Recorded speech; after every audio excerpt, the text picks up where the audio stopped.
The Extraordinary Adventures of Arsene Lupin, Gentleman-Burglar by Maurice Leblanc. The Queen's Necklace. 2 or 3 times each year, on occasions of unusual importance, such as the balls at the Austrian embassy or the soirees of Lady Billingston, the Countess of Dreux-sous-Bois wore upon her white shoulders the Queen's necklace.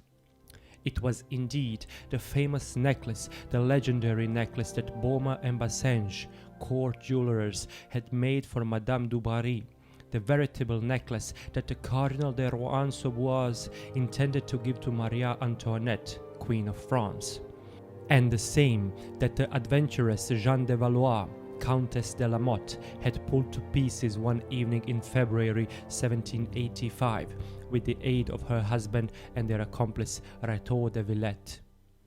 To tell the truth, the mounting alone was genuine. Rétaux de Villette had kept it, whilst the Count de la Motte and his wife scattered to the 4 winds of heaven the beautiful stones so carefully chosen by Baume. Later, he sold the mountain to Gaston de Dreux-sous-Bois, nephew and heir to the cardinal, who repurchased the few diamonds that remained in the possession of the English jeweller Jeffreys, supplemented them with other stones of the same size, but of much inferior quality, and thus restored the marvellous necklace to the form in which it had come from the hands of Baume and Bassenge. For nearly a century, the house of Dreux-sous-Bois had prided itself upon the possession of this historical jewel. Although adverse circumstances had greatly reduced their fortune, they preferred to curtail their household expenses rather than part with this relic of royalty. More particularly, the present count clung to it as a man clings to the home of his ancestors. As a matter of prudence, he had rented a safety deposit box at the Crédit Lyonnais in which to keep it. He went for it himself on the afternoon of the day on which his wife wished to wear it, and he himself carried it back next morning. On this particular evening, at the reception given at the Palais de Castille, the Countess achieved a remarkable success, and King Christian, in whose honor the fete was given, commented on her grace and beauty. The 1,000 facets of the diamond sparkled and shone like flames of fire about her shapely neck and shoulders, and it is safe to say that none but she could have borne the weight of such an ornament with so much ease and grace. This was a double triumph, and the Count de Dreux was highly elated when they returned to their chamber in the old house of the Faubourg Saint-Germain. He was proud of his wife, and quite as proud, perhaps, of the necklace that had confirmed added luster to his noble house for generations. His wife also regarded the necklace with an almost childish vanity, and it was not without regret that she removed it from her shoulders and handed it to her husband, who admired it as passionately as if he had never seen it before.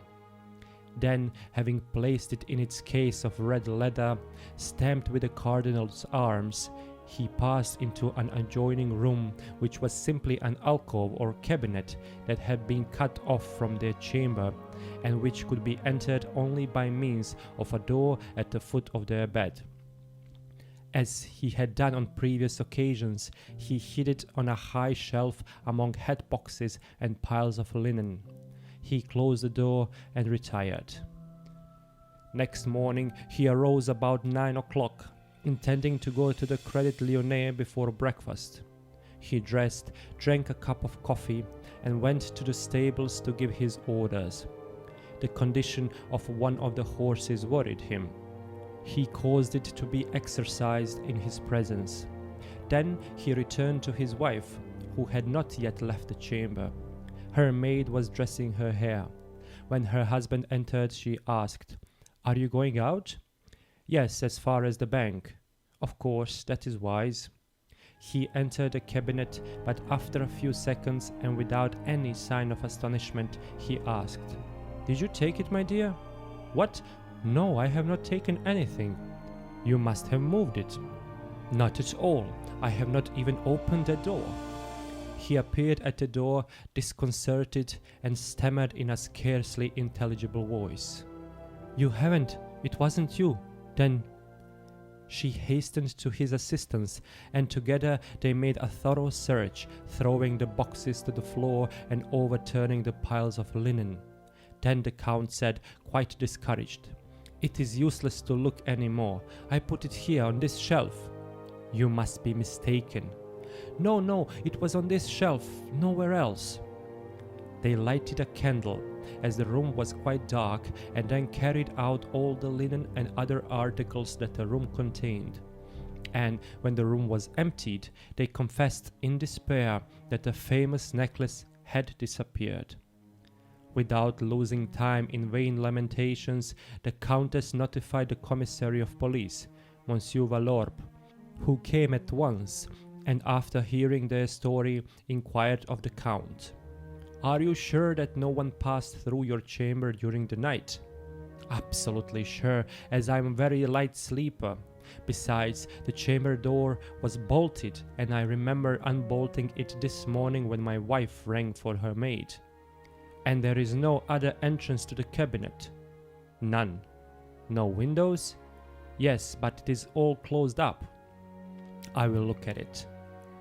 Candles were lighted, and Monsieur Valorbe observed at once that the lower half of the window was covered by a large press, which was, however, so narrow that it did not touch the casement on either side. On what does this window open? A small inner court. And you have a floor above this? Two, but on a level with the servants' floor. There is a close grating over the court. That is why this room is so dark. When the press was moved, they found that the window was fastened, which would not have been the case if anyone had entered that way. Unless, said the Count, they went out through our chamber. In that case, you would have found the door unbolted. The commissary considered the situation for a moment, then asked the Countess, Did any of your servants know that you wore the necklace last evening? Certainly, I didn't conceal the fact, but nobody knew that it was hidden in that cabinet. No one? No one unless...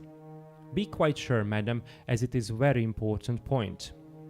She turned to her husband and said, I was thinking of Henriette. Henriette? She didn't know where we kept it. Are you sure? Who is this woman Henriette? Asked Monsieur Valorbe. A schoolmate who was disowned by her family for marrying beneath her. After her husband's death, I furnished an apartment in this house for her and her son. She is clever with her needle and has done some work for me. What floor is she on? Same as ours, at the end of the corridor, and I think the window of her kitchen opens on this little court, does it not? Yes, opposite of ours.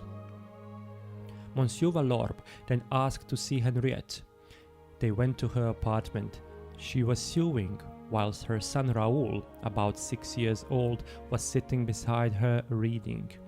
The commissary was surprised to see the wretched apartment that had been provided for the women. It consisted of one room without a fireplace and a very small room that served as a kitchen. The commissary proceeded to question her. She appeared to be overwhelmed on learning of the theft. Last evening she had herself dressed the Countess and placed the necklace upon her shoulders. Good God, she exclaimed, it can't be possible. And you have no idea? Not the least suspicion? Is it possible that the thief may have passed through your room? She laughed heartily, never supposing that she could be an object of suspicion. But I have not left my room. I never go out, and perhaps you have not seen? She opened the kitchen window and said, See, it is at least 3 meters to the ledge of the opposite window. Who told you that we supposed the theft might have been committed in that way? But the necklace was in the cabinet, wasn't it? How do you know that? Why, I have always known that it was kept there at night. It had been mentioned in my presence. Her face, though still young, bore unmistakable traces of sorrow and resignation, and it now assumed an expression of anxiety, as if some danger threatened her. She drew her son toward her. The child took her hand and kissed it affectionately. When they were alone again, the Count said to the commissary, "I do not suppose you suspect Henriette. I can answer for her. She is honesty itself." "I quite agree with you," replied Monsieur Valorbe. "At most, I thought there might have been an unconscious complicity. But I confess that even the theory must be abandoned, as it does not help solve the problem now before us." The commissary of police abandoned the investigation, which was now taken up and completed by the examining judge. He questioned the servants, examined the condition of the bolt, experimented with the opening and closing of the cabinet window, and explored the little court from top to bottom. All was in vain. The bolt was intact. The window could not be opened or closed from the outside. The inquiries especially concerned Henriette, for in spite of everything, they always turned in her direction. They made a thorough investigation of her past life and ascertained that during the last 3 years she had left the house only 4 times, and her business on those occasions was satisfactorily explained. As a matter of fact, she acted as a chambermaid and seamstress to the Countess, who treated her with great strictness and even severity. At the end of the week, the examining judge had secured no more definite information than the commissary of police. The judge said, "Admitting that we know the guilty party, which we do not, we are confronted by the fact that we do not know how the theft was committed. We are brought face to face with 2 obstacles, a door and a window, both closed and fastened. It is thus a double mystery. How could anyone enter, and moreover, how could anyone escape, leaving behind him a bolted door and a fastened window?" At the end of 4 months, the secret opinion of the judge was that the Count and Countess, being hard pressed for money, which was their normal condition, had sold the Queen's necklace. He closed the investigation. The loss of the famous jewel was a severe blow to Drouot-Saubois. Their credit being no longer propped up by the reserve fund that such a treasure constituted, they found themselves confronted by more exacting creditors and money-lenders. They were obliged to cut down to the quick, to sell or mortgage every article that possessed any commercial value. In brief, it would have been their ruin if 2 large legacies from some distant relatives had not saved them. Their pride also suffered a downfall, as if they had lost a quartering from their escutcheon. And strange to relate, it was upon her former schoolmate, Henriette, that the Countess vented her spleen. Toward her, the Countess displayed the most spiteful feelings, and even openly accused her. First, Henriette was relegated to the servants' quarters, and next day discharged. For some time, the Count and Countess passed an uneventful life. They traveled a great deal. Only one incident of record occurred during that period. Some months after the departure of Henriette, the Countess was surprised when she received and read the following letter signed by Henriette. "Madame, I do not know how to thank you, for it was you, was it not, who sent me that? It could not have been anyone else. No one but you knows where I live. If I am wrong, excuse me and accept my sincere thanks for your past favors." What did the letter mean? The present or past favors of the Countess consisted principally of injustice and neglect. Why then this letter of thanks? When asked for an explanation, Henriette replied that she had received a letter through the mails, enclosing 2 banknotes of 1,000 francs each. The envelope, which she enclosed with her reply, bore the Paris postmark, and was addressed in a handwriting that was obviously disguised. Now, whence came those 2,000 francs? Who had sent them, and why had they sent them? Henriette received a similar letter and a like sum of money 12 months later, and a 3rd time, and a 4th, and each year for a period of 6 years, with this difference that in the 5th and 6th years the sum was doubled. There was another difference. The post office authorities, having seized one of the letters under the pretext that it was not registered, the last 2 letters were duly sent according to the postal regulations. The first dated from Saint-Germain, the other from Suresnes. The writer signed the first one, Anquetil, and the other Péchard.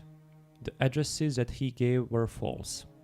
At the end of 6 years, Henriette died, and the mystery remained unsolved. All these events are known to the public. The case was one of those which excite public interest, and it was a strange coincidence that this necklace, which had caused such a great commotion in France at the close of the 18th century, should create a similar commotion a century later. But what I am about to relate is known only to the parties directly interested and a few others from whom the Count exacted a promise of secrecy. As it is probable that some day or other that promise will be broken, I have no hesitation in rending the veil and thus disclosing the key to the mystery, the explanation of the letter published in the morning papers 2 days ago. An extraordinary letter which increased, if possible, the mists and shadows that envelope this inscrutable drama. 5 days ago, a number of guests were dining with the Count at Rue Sauboise.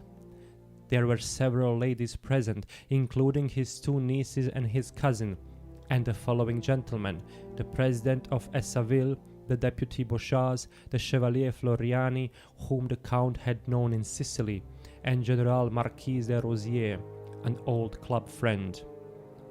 After the repast, coffee was served by the ladies, who gave the gentlemen permission to smoke their cigarettes, provided they would not desert the salon.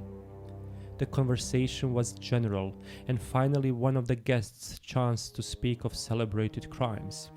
And that gave the Marquis de Rosier, who delighted to tease the Count, an opportunity to mention the affair of the Queen's necklace, a subject that the Count detested.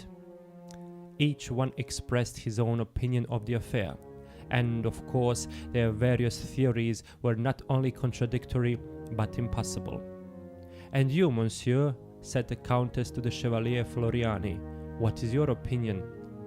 "Oh, I have no opinion, madame." All the guests protested, for the Chevalier had just related in an entertaining manner various adventures in which he had participated with his father, a magistrate at Palermo, and which established his judgment and taste in such matters. "I confess," said he, "I have sometimes succeeded in unraveling mysteries that the cleverest detectives have renounced. Yet I do not claim to be Sherlock Holmes. Moreover, I know very little about the affair of the Queen's necklace."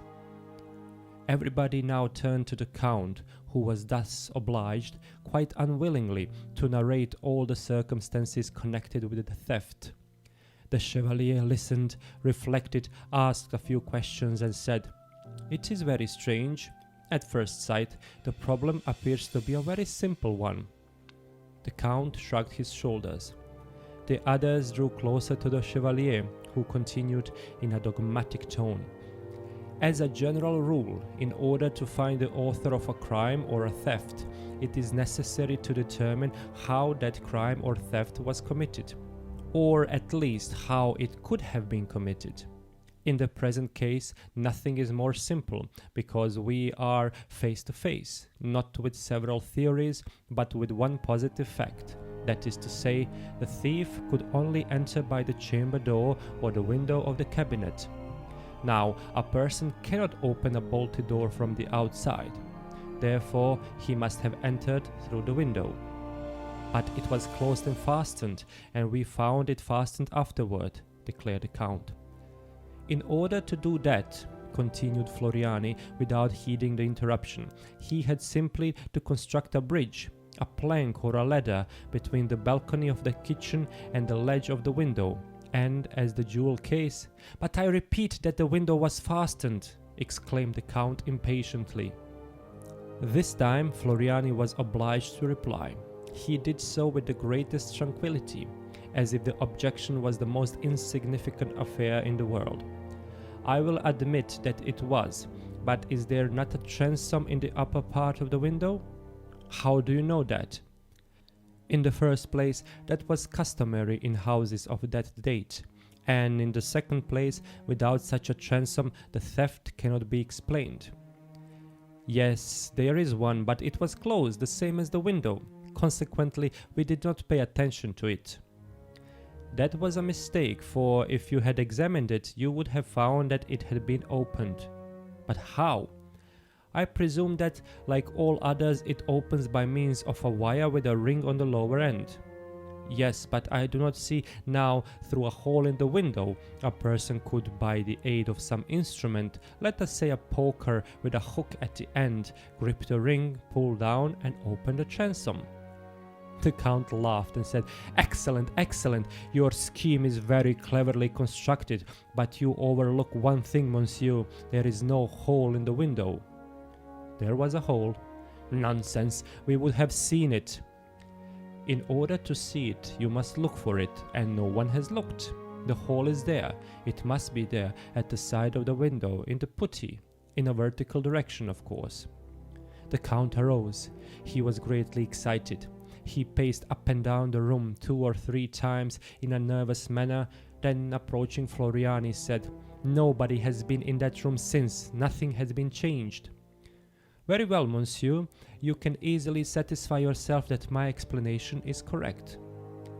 "It does not agree with the facts established by the examining judge. You have seen nothing, and yet you contradict all that we have seen and all that we know." Floriani paid no attention to the Count's petulance.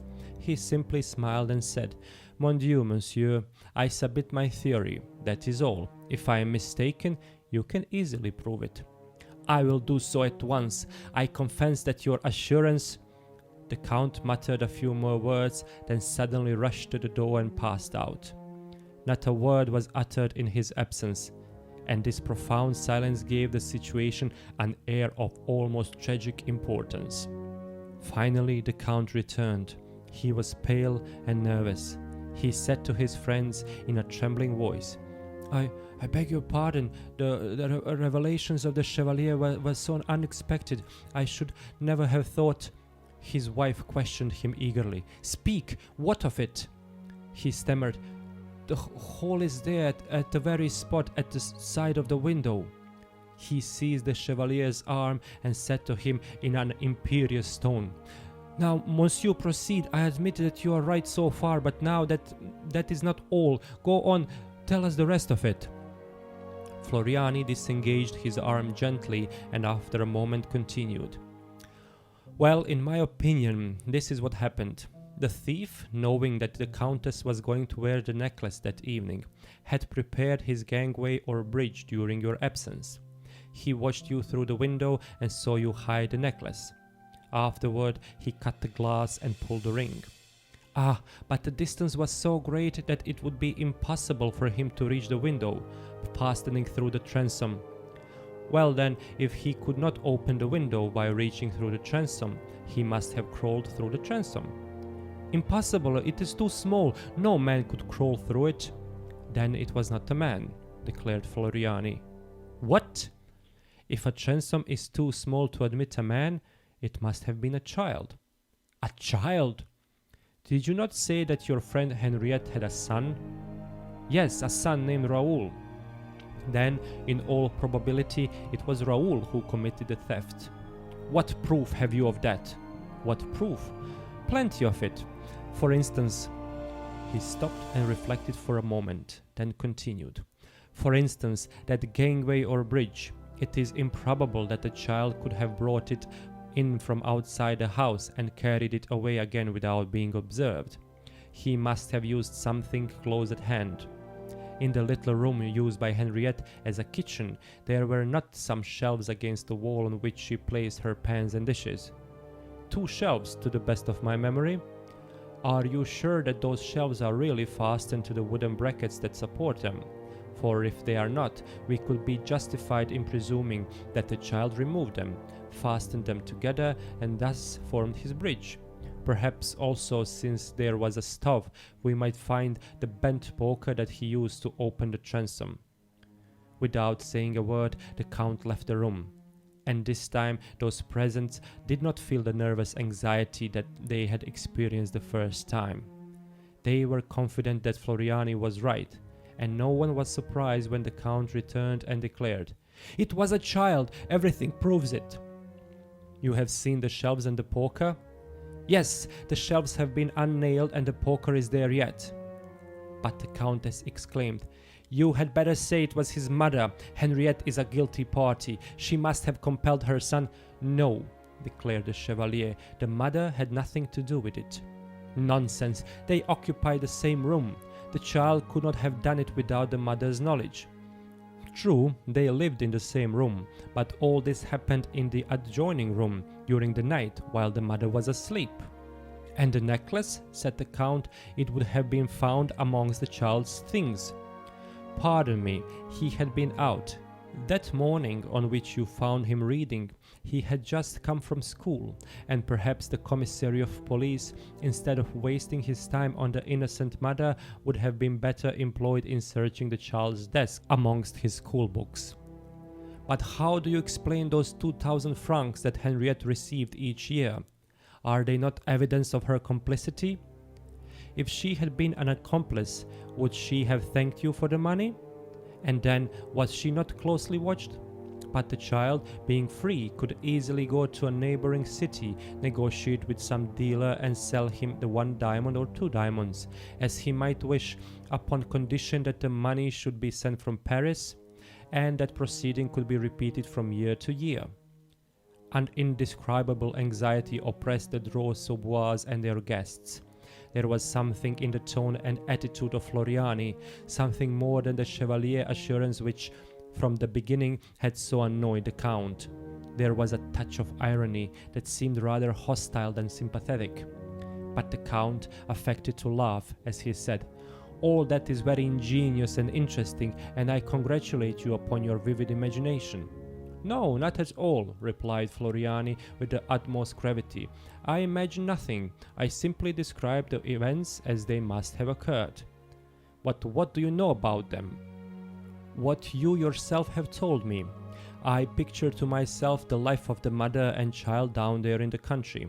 The illness of the mother, the schemes of and inventions of the child sell the precious stones in order to save his mother's life, or at least soothe her dying moments. Her illness overcomes her. She dies. Years roll on. The child becomes a man, and now I will give my imagination a free rein. Let us suppose that a man feels a desire to return to the home of his childhood, that he does so, and that he meets there certain people who suspect and accuse his mother. Do you realize the sorrow and anguish of such an interview in the very house wherein the original drama was played?" His words seemed to echo for a few seconds in the ensuing silence, and one could read upon the faces of the Count and Countess de Dreux a bewildered effort to comprehend his meaning, and, at the same time, the fear and anguish of such a comprehension. The Count spoke at last and said, "Who are you, monsieur?" "I? The Chevalier Floriani, whom you met at Palermo, and whom you have been gracious enough to invite to your house on several occasions." "Then what does this story mean?" "Oh, nothing at all. It is simply a pastime, so far as I am concerned. I endeavor to depict the pleasure that Henriette's son, if he still lives, would have in telling you that he was the guilty party, and that he did it because his mother was unhappy, as she was on the point of losing the place of a servant by which she lived, and because the child suffered at sight of his mother's sorrow." He spoke with suppressed emotion, rose partially and inclined towards the Countess. There could be no doubt that the Chevalier Floriani was Henriette's son. His attitude and words proclaimed it. Besides, was it not his obvious intention and desire to be recognized as such? The Count hesitated. What action would he take against this audacious guest? Ring? Provoke a scandal? Unmask the man who had once robbed him? But that was a long time ago, and who would believe that absurd story about the guilty child? No, better far to accept the situation and pretend not to comprehend the true meaning of it. So the Count turned to Floriani, exclaimed, "Your story is very curious, very entertaining. I enjoyed it much. But what do you think has become of this young man, this model son? I hope he has not abandoned the career in which he made such a brilliant debut." "Oh, certainly not. After such a debut, to steal the Queen's necklace at 6 years of age, the celebrated necklace that was coveted by Maria Antoinette." "And to steal it," remarked Floriani, falling in with the Count's mood, "without costing him the slightest trouble, without anyone thinking to examine the condition of the window, or to observe that the window sill was too clean, that window sill which he had wiped in order to efface the marks he had made in the thick dust. We must admit that it was sufficient to turn the head of a boy at that age. It was all so easy. He had simply to desire the thing and reach out his hand to get it." And he reached out his hand. "Both hands," replied the Chevalier, laughing. His companions received a shock. What mystery surrounded the life of the so-called Floriani? How wonderful must have been the life of that adventurer, a thief at 6 years of age, and who, today in search of excitement or, at most, to gratify a feeling of resentment, had come to brave his victim in her own house, audaciously, foolishly, and yet with all the grace and delicacy of a courteous guest. He arose and approached the Countess to bid her adieu. She recoiled unconsciously. He smiled. "Oh, madame, you're afraid of me. Did I pursue my role of parlor magician a step too far?" She controlled herself and replied with her accustomed ease, "Not at all, monsieur. The legend of that dutiful son interested me very much, and I am pleased to know that my necklace had such a brilliant destiny. But do you not think that the son of that woman, that Henriette, was the victim of hereditary influence in the choice of his vocation?" He shuddered, feeling the point, and replied, "I am sure of it, and moreover his natural tendency to crime must have been very strong, or he would have been discouraged." "Why so?" "Because, as you must know, the majority of the diamonds were false. The only genuine stones were the few purchased from the English jeweler, and others having been sold one by one to meet the cruel necessities of life." "It was still the Queen's necklace, monsieur," replied the Countess haughtily, "and that is something that he, Henriette's son, could not appreciate." "He was able to appreciate, madame, that, whether true or false, the necklace was nothing more than an object of parade, an emblem of senseless pride." The Count made a threatening gesture, but his wife stopped him. "Monsieur," she said, "if the man to whom you allude has the slightest sense of honor—" She stopped, intimidated by Floriani's cool manner. "If that man has the slightest sense of honor," he repeated. She felt that she would not gain anything by speaking to him in that manner, and in spite of her anger and indignation, trembling as she was from humiliated pride, she said to him, almost politely, "Monsieur, the legend says that Rétaux de Villette, when in possession of the Queen's necklace, did not disfigure the mounting. He understood that the diamonds were simply the ornament, the accessory, and that the mounting was the essential work, the creation of the artist, and he respected it accordingly. Do you think that this man had the same feeling? I have no doubt that the mounting still exists. The child respected it." "Well, monsieur, if you should happen to meet him, will you tell him that he unjustly keeps possession of a relic that is the property and pride of a certain family, and that, although the stones had been removed, the Queen's necklace still belongs to the house of Dreux-sur-Boise. It belongs to us as much as our name or our honor." The Chevalier replied simply, "I shall tell him, madame." He bowed to her, saluted the Count and the other guests, and departed. 4 days later, the Countess de Dreux found upon the table in her chamber a red leather case bearing the Cardinal's arms. She opened it and found the Queen's necklace. but as all things must, in the life of a man who strives for unity and logic, converge toward the same goal, and as a little advertising never does any harm, on the following day the Echo de France published these sensational lines. The Queen's necklace, the famous historical jewelry stolen from the family of Dreux-sous-Bois, has been recovered by Arsene Lupin, who hastened to restore it to its rightful owner. We cannot too highly commend such a delicate and chivalrous act.